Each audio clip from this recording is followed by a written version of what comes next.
할렐루야. 네, 새벽을 깨워 또 현장과 영상으로 함께 하시는 우리 모든 광연의 성도님들을 예수님의 이름으로 환영하고 축복합니다. 오늘은 생명의 삶 8월 17일자 본문인 열왕기하 24장 8절에서 20절 말씀을 가지고 자기 백성을 징계하시고 함께 모욕당하시는 하나님이라는 제목으로 하나님의 말씀 나누도록 하겠습니다. 멸망으로 치닫는 이 남유다의 왕들은 좀 더 부유하고 좀 더 편안한 삶, 또 이방의 억압으로부터 해방된 삶을 살기 위해서 이 발버둥을 쳤습니다. 그러나 역설적에게도 이 변화된 삶을 꿈꾸는 그들의 삶은 하나같이 여호와 하나님께서 보시기에는 악을 행하는 삶이었습니다. 본문은 변하지 않는 그들의 죄악상을 밝히면서 우리에게 영적인 변화가 필요한 이유를 계속해서 말을 하고 있습니다. 여호야김 왕은 이 바벨론에 대한 반역을 꾀하다가 결국 죽었습니다. 심지어 그는 예루살렘이 바벨론 군에게 포위된 상태에서 죽었죠. 그 뒤를 이어 그의 아들 여호야긴이 즉위하자 또 바벨론의 침공은 이어졌고 3개월밖에 다스리지 못했습니다. 이 바벨론의 침공과 이 포로로 잡혀가는 일이 남유다에서 계속 일어나게 된 것입니다. 하나님은 이 과정을 통해서 이 유다 백성들이 그 본인들의 진정한 이 정적 정체성을 철저히 깨닫도록 역사하셨습니다. 어떻게 말입니까? 이 하나님께서 자신이 모욕당하는 것을 감수하시면서까지 이 자신이 사랑하는 백성들이 깨닫기를 원하셨던 것입니다. 그런데 그들이 어떻게 합니까? 이 요야김의 뒤를 이은 요야긴의 모습을 오늘 본문이 말을 해주고 있습니다. 우리 8절 말씀 함께 읽어보도록 하겠습니다. 여호야긴이 왕이 될 때의 나이가 18세라 예루살렘에서 석 달간 다스리니라. 그의 어머니의 이름은 누후스다요 예루살렘 엘라단의 딸이더라. 아멘. 여호야긴은 겨우 석 달간 왕위에 있었습니다. 그지만 그 석 달도 어떻게 된 겁니까? 자유롭게 자기가 정치한 것이 아니라 그냥 바벨론에 둘러싸이는 동안 석 달간 다스린 겁니다. 그의 행실과 신앙은요, 성경이 말하기를 여호야김과 별반 다르지 않다라고 그렇게 말을 하죠.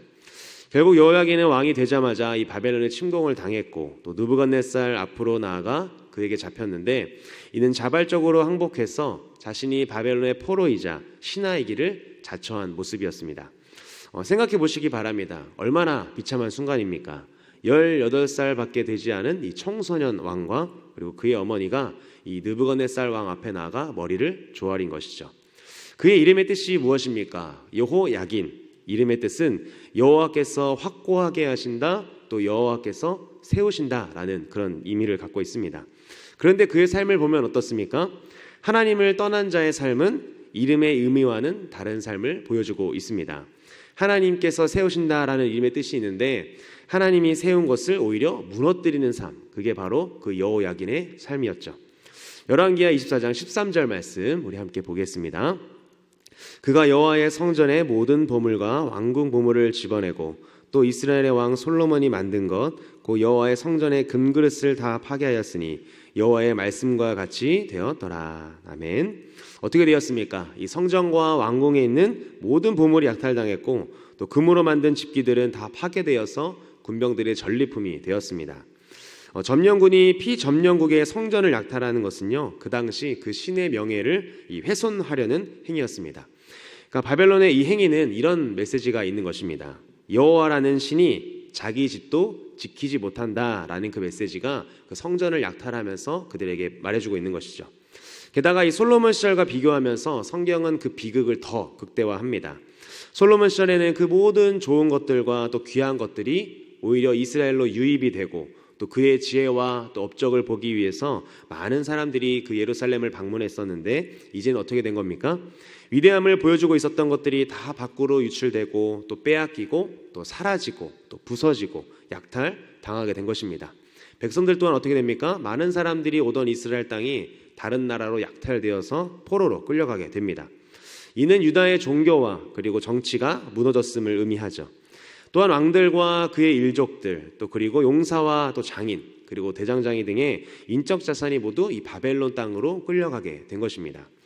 이어서 14절 말씀 함께 보겠습니다. 그가 또 예루살렘의 모든 백성과 또 모든 지도자와 모든 용사 만명과 모든 장인과 대장장이를 사로잡아 가매 비천한 자 외에는 그 땅에 남은 자가 없었더라. 아멘. 성경은 누구만 남았다고 말합니까? 모두 다 끌려가고 그 땅에 남을 수 있었던 사람들은 비천한 사람들 뿐이다 라고 말합니다. 결국 유다 백성은 이 바벨론 왕의 통치를 받는 포로의 신세가 된 것이죠. 성경은요, 오늘 본문에서 여러 단어를 반복하고 있는데 그 단어가 무엇입니까? 모든이라는 단어입니다. 이 모든이라는 단어를 통해서 이스라엘 백성들이 철저히 무너지고 모든 것들이 사라지고 또 모든 것이 데려감을 당했다고 말합니다. 그런데 이것을 성경 기자는 뭐라고 말합니까? 13절 마지막에 이렇게 말합니다. 여호와의 말씀과 같이 되었더라. 그러니까 하나님이 말씀하시지 않으면 그대로 되는 것이 하나도 없다라는 의미이기도 한 것이죠. 하나님의 백성이라는 정체성을 상징하는 그 모든 것들이 무너졌습니다. 약속의 땅에 사는 사람들이라는 이 이스라엘 백성들을 표현하는데 먼 이방에 끌려간 동족들이 너무나도 많아졌습니다. 또 다윗 왕조가 통치하는 사람들이라고 하려니 그 왕권이 너무나도 약합니다. 또 성전이 처참하게 약탈당했으니 성전에서 하나님을 예배하는 사람들이라고도 할 수 없었습니다. 그러나 이는 오히려 하나님의 은혜였습니다. 이렇게 자신들을 규정하는 그 모든 것들이 무너지고요, 오직 살아계신 그 여호와 하나님을 섬기고 그 말씀에 순종하는 자들이라는 올바른 정체성을 그들이 세울 수 있게 된 것입니다. 모든 것이 사라지고 또 움켜쥐었던 그 모든 것들이 사라지니 우리가 더욱더 무엇을 붙잡아야 할지 깨닫게 된 것입니다. 하나님이 자신이 모욕을 당하면서까지 그것을 그들에게 보여주고 싶었던 것이죠. 우리의 삶 속에도 그런 경험들 있으십니까? 내가 가진 모든 것이 사라지는 경험, 내가 누렸던 또 모든 것이 사라지는 경험. 우리는 그때를 고난의 때라고 하지만 그것이 바로 은혜의 때인 줄 믿습니다. 왜 그렇습니까? 모욕을 당하시면서까지도 나를 사랑하시고 기다리시는 그 하나님을 붙잡을 수 있기 때문입니다. 그런 것들이 중요한 것이 아니라 나에게 가장 중요한 것이 무엇인지 보여지는 때가 바로 그때이기 때문입니다. 하나님은 유다 백성이 이 바벨론에서 다시 광야 생활을 시작하게 하시고 오직 살아계신 그 하나님을 향한 신앙으로 돌아오기를 바라셨습니다. 그러나 유다의 마지막 왕이었던 이 시드기야는요, 끝까지 그것을 거부하게 됩니다. 우리 17절 말씀 함께 보겠습니다. 바벨론 왕이 또 여호야긴의 숙부 마따니아를 대신하여 왕으로 삼고 그의 이름을 고쳐 시드기야라 하였더라. 아멘. 원래 이 시드기야 이름이 무엇입니까? 마따니아랍니다. 여호야긴의 삼촌이고요, 그리고 여호야김의 동생입니다. 마따니아 이름의 뜻은요, 여호와의 선물이었습니다. 그런데 이름처럼 좋은 선물이 아니라 그는 바벨론이 마음대로 다루고자 유다에 보낸 선물이었습니다. 예전 여호야김은 이 애굽 사람들이 마음대로 여호야김을 세웠습니다. 자신들 마음대로 통치하기 위해서죠. 근데 이제 마따니아는요, 이 바벨론이 마음대로 세웠습니다. 이름도 시드기야로 바꾸게 되죠. 이는 그가 이 바벨론으로부터 이름을 받은 바벨론의 꼭두각시 왕임을 보이기 위한 조치였습니다.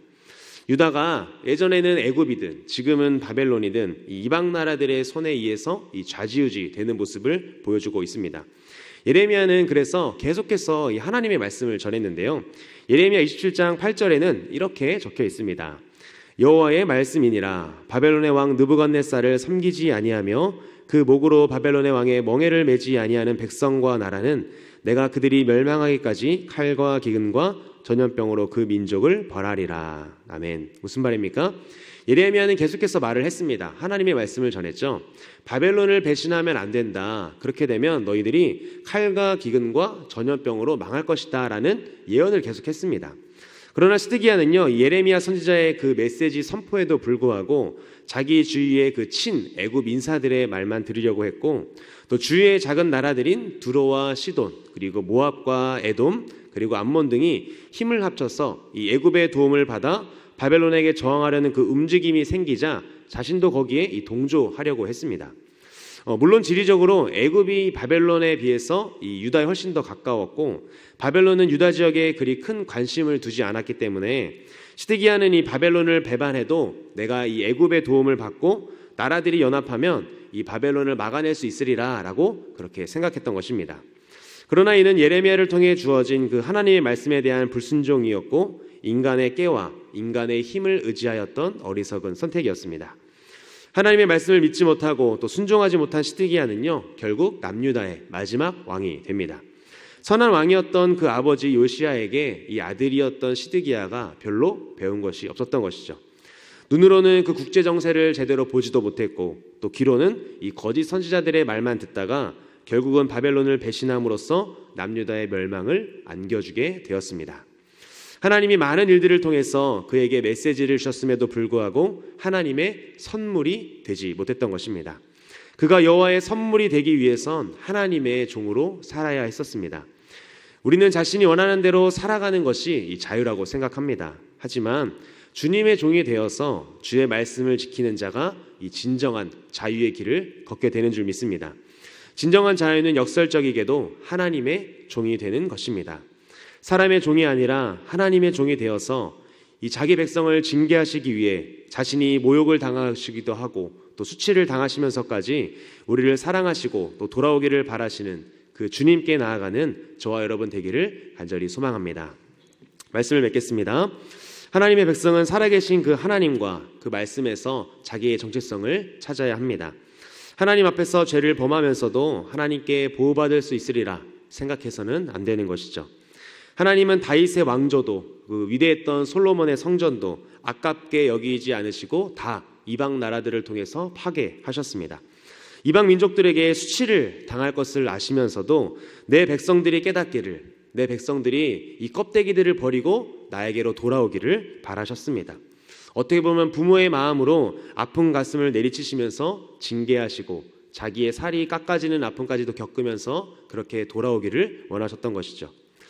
우리가 이 종교적인 껍데기에 의존하고 있다면 하나님은 그 껍데기를 파괴하시고 다시 시작하게 하실 것입니다. 어떻게요? 자신이 수치를 당하시면서까지 자신의 손에 피를 흘리시면서까지 자기 백성을 징계하실 것입니다. 이 사실을 기억하며 우리가 이 신앙의 본질로 돌아가기를 간절히 소망합니다. 세상의 껍데기들을 벗어버리고 하나님이 껍데기들을 모두 가져가 버리신다고 불평하는 것이 아니라 가장 소중한 것이 하나님과 그의 말씀임을 기억하며 감사와 순종함으로 나아가는 저와 우리 모든 광야의 교회 성도님들 되시기를 예수님의 이름으로 간절히 축복합니다.